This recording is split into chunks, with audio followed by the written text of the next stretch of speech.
mars, l'émotion est encore vive à Nantes où une attaque au couteau a coûté la vie à une lycéenne et blessé 3 autres personnes.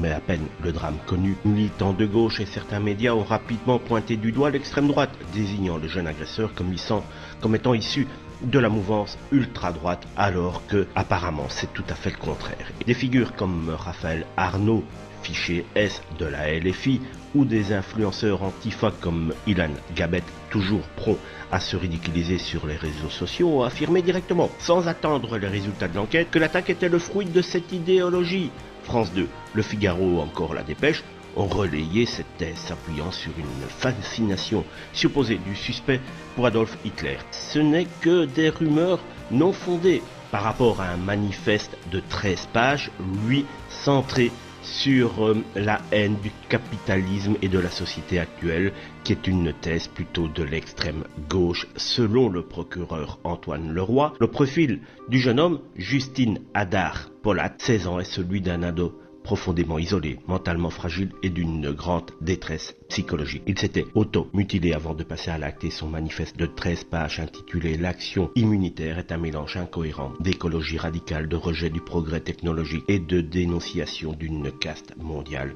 loin d'un manifeste structuré d'ultra-droite. En tentant d'instrumentaliser la douleur pour en faire un procès politique à l'extrême droite, certains ont préféré le raccourci au respect des faits, une dérive inquiétante qui obscurcit la compréhension d'une tragédie avant tout humaine